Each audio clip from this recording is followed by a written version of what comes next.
Hi everyone, Comic Reviewer here, this time reviewing on issue 6 of Crisis on Infinite Earths.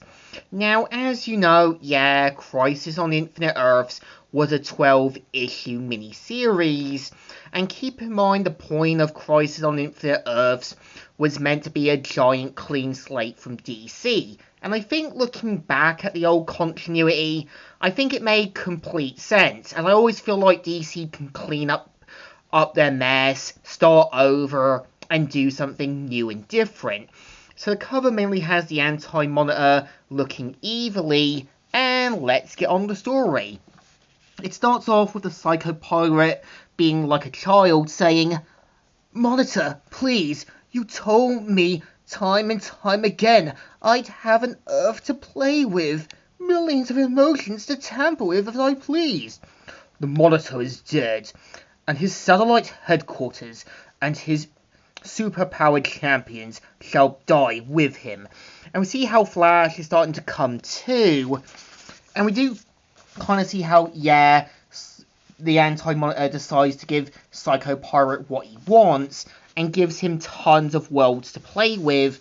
We see how in the Monitor Station, everyone tries to escape the best they can. And we see how, everyone tries to save each other. We see how Perif mainly teleports to some other Earth and all that. And we do kind of see how Alex tries to use his device to kind of save the other Earths. But we kind of see how Highbringer does what she can to sort of atone for her actions and flies off. And this is her wanting to try and atone for what happened to the Monitor, as well as her trying to redeem herself.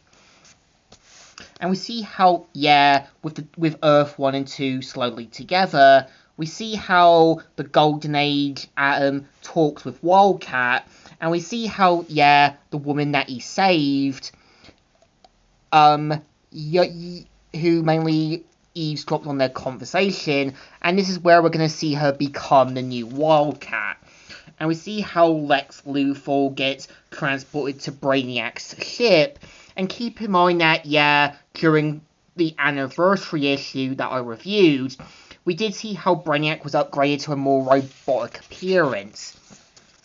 And we see how, some heroes on Earth X, like, Dr. Light, Hawkman, as well as Starfire end up on Earth X, and we see them trying to kind of save everyone. We see how Highbringer is trying to make the sacrifice, and we see how, everyone is being controlled by the Psycho Pirate, making them act on their worst emotions. And we see how the other heroes try to get the Freedom Fighters to see reason, to little to no avail. And this is where we're going to see some of the heroes try to fight, and this is where we see how Psycho Pirate is given everything that he wanted, and this is like the Anti-Monitor being like a toxic friend or a parent, saying, "You wanted it, you're getting it."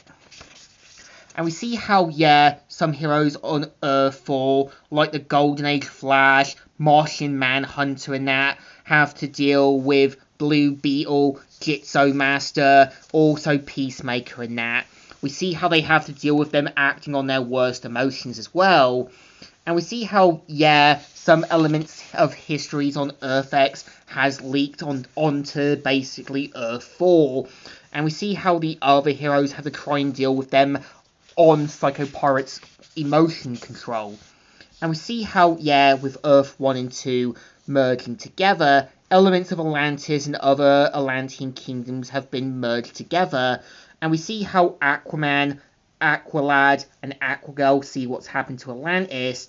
And we see how Laurie, who's meant to be kind of a mermaid friend of Superman when he was Superboy, also looks quite shocked.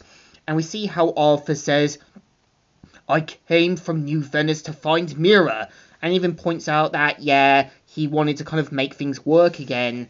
And we see how, Ocean Master and Black Manta see what's going on. And we see how Dolphin eavesdrops on their conversation. We see how on Earth S, Beast Boy, Black Canary, as well as Supergirl have to deal with the Marvel family. And keep in mind, yeah, Earth S is the home of the Shazam family. And we do see how Supergirl tries to calm Shazam down, and basically Shazam saying, "You speak lies, girl, and I won't put up with it. Look around you. The anti-monitor cloud you unleashed is destroying everything it touches." And you do see how Supergirl tries to calm him down, to little to no avail. And yeah, we even see how one of the other Teen Titan members, Cole, tries to put up a special crystal force field.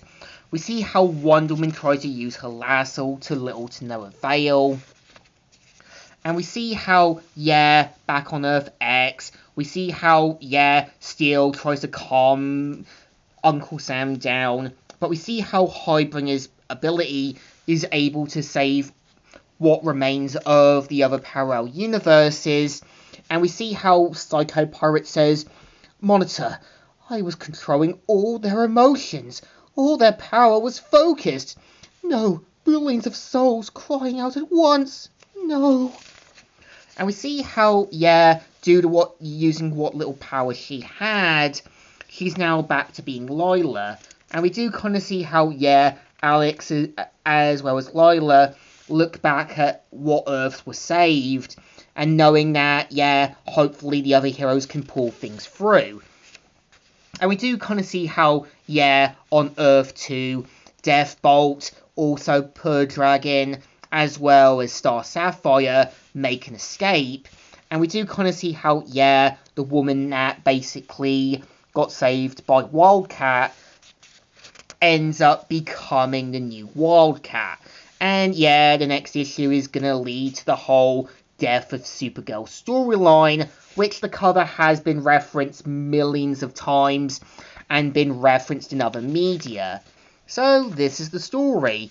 So I think this story is not too bad. Again, it's comic filler. It's gonna build up to what's gonna happen. There's gonna be a close call. There's gonna be a character making the ultimate sacrifice.